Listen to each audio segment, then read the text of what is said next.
पूर्व केंद्रीय मंत्री वीरेंद्र सिंह को जो भय सता रहा था वो सच साबित होता हुआ नजर आ रहा है।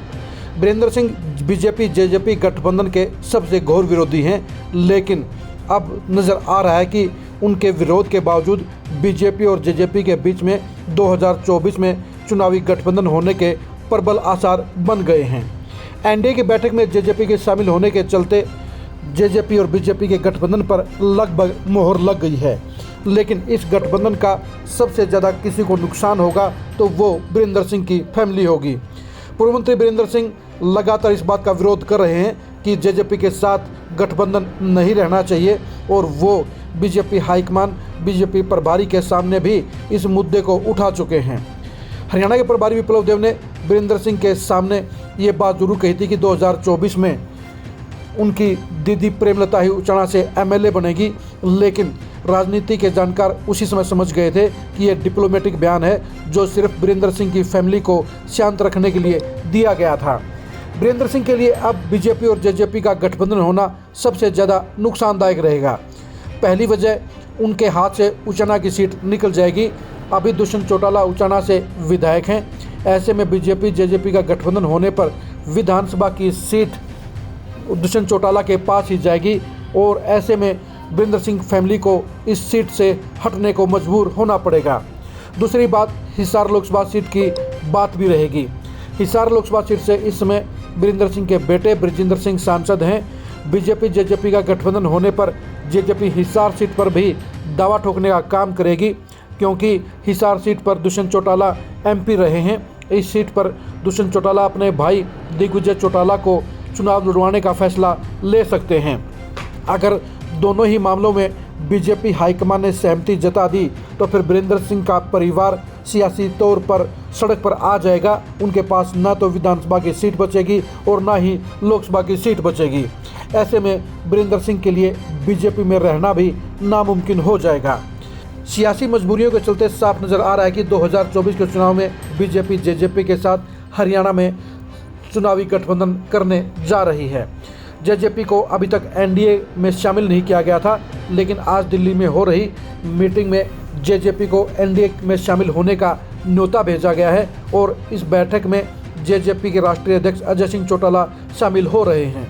अभी तक बीजेपी जेजेपी गठबंधन को लेकर नेगेटिव बातें ही ज़्यादा चर्चा में थी और जेजेपी के साथ बीजेपी के गठबंधन को लेकर कभी घंटों, कभी दिन, कभी सप्ताह गिनाए जा रहे थे, लेकिन 3.5 साल से चली आ रही इन चर्चाओं पर बीजेपी द्वारा जेजेपी को एनडीए में शामिल होने के चलते विराम लग गया है और अब यह तय हो गया है कि बीजेपी जेजेपी के साथ 2024 में हरियाणा में चुनावी गठबंधन करेगी।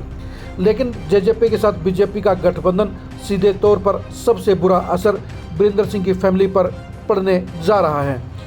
जेजेपी के साथ गठबंधन होने के बाद वीरेंद्र सिंह किसी भी सूरत में बीजेपी में नहीं टिकेंगे, क्योंकि उनका बीजेपी में रहने का कोई भी फ़ायदा नहीं रहेगा और उनके हाथ से दोनों ही सीट निकलने के चलते वीरेंद्र सिंह के लिए बीजेपी में रहने का मकसद भी नहीं रहेगा और उन हालात में वो 2 अक्टूबर को जींद में होने वाले अपने मेरी आवाज़ सुनो कार्यक्रम में बीजेपी छोड़ने का ऐलान भी कर सकते हैं। वीरेंद्र सिंह बीजेपी और जेजेपी गठबंधन के सबसे घोर विरोधी रहे हैं। इसका कारण भी साफ है। बीजेपी का जेजेपी के साथ गठबंधन होने के बाद सबसे बड़ा नुकसान भी वीरेंद्र सिंह फैमिली को हुआ है। हिसार से सांसद होने के बावजूद बृजिंदर सिंह उचाणा में अपने फैमिली के हलके में ही बिल्कुल हाशिए पर आ गए हैं। प्रदेश सरकार में डिप्टी सीएम होने के चलते उचाणा हलके में दुष्यंत चौटाला का दबदबा है।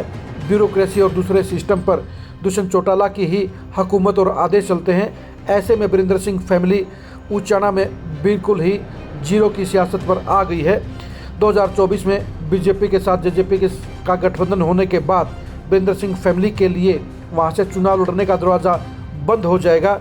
इसके अलावा हिसार सीट पर भी बृजेंद्र सिंह की लो परफॉर्मेंस होने के चलते वहां पर भी ये सीट समझौते में जेजेपी के खाते में जा सकती है, जिसके चलते बृजेंद्र सिंह और वीरेंद्र सिंह दोनों ही सियासत के हाशिए पर पहुंच जाएंगे। ऐसे में दोनों ही बाप बेटा के लिए बीजेपी में रहना मुश्किल हो जाएगा, जिसके चलते वो बीजेपी छोड़ने का ऐलान भी कर सकते हैं। वीरेंद्र सिंह अपने आप को पिछले 30 साल से सीएम पद का दावेदार मानते आए हैं और कांग्रेस में उनको भूपेंद्र हुड्डा द्वारा नकारा जाने के चलते भारी परेशान किए जाने के चलते ही वो बीजेपी में शामिल हुए थे। वीरेंद्र सिंह को लगता था कि बीजेपी की जाट पॉलिटिक्स में उनको सबसे ऊपर रखा जाएगा और जाट सीम बनाने के हालात में वो पहले दावेदार होंगे, लेकिन जिस तरह से पिछले साल में हुए उत्तर प्रदेश के चुनाव में उन्हें जाट पॉलिटिशियन के तौर पर नकार दिया गया, जिस तरह से उनके बेटे बृजेंद्र सिंह को मोदी सरकार में मंत्री नहीं बनाया गया, जिस तरह से राजस्थान की पॉलिटिक्स में वीरेंद्र सिंह की जाट नेता के तौर पर कोई जरूरत नहीं समझी गई, उससे भी साफ जाहिर हो चुका है कि बीजेपी यह असलियत जान चुकी है कि वीरेंद्र सिंह का नाम ही बड़ा है, उनके साथ में वोट बैंक बड़ा नहीं है। जाटों के सबसे बड़े नेता छोटू राम के दोहते होने के बावजूद वीरेंद्र सिंह अपने आप को जाट पॉलिटिक्स में उस बड़े मुकाम पर नहीं ले जा पाए जहां पर वो ले जा सकते थे। इसलिए बीजेपी को भी अब वीरेंद्र सिंह की जरूरत महसूस नहीं हो रही है। वो सिर्फ सियासी नुकसान से बचने के लिए वीरेंद्र सिंह को साथ रख रही है। लेकिन बीजेपी और जेजेपी का गठबंधन होने के बाद वीरेंद्र सिंह की अहमियत और ज़रूरत दोनों ही बीजेपी में ख़त्म हो जाएगी।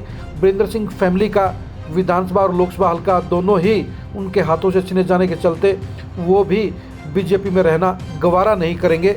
इसलिए बीजेपी जेजेपी गठबंधन का पहला और सबसे बड़ा नुकसान वीरेंद्र सिंह परिवार को साफ तौर पर होता नजर आ रहा है और इस समझौते के चलते ये फैमिली जल्दी ही बीजेपी को बाय बाय टाटा करते हुए नजर आ सकती है।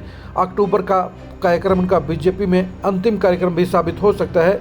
अब देखने की बात यही है कि बीजेपी जेजेपी गठबंधन पर लग चुकी लगभग मोहर के बाद अब वीरेंद्र सिंह अपने 2 अक्टूबर के कार्यक्रम को लेकर क्या रूपरेखा बनाते हैं और उस कार्यक्रम में क्या फैसला लेने का काम करते हैं।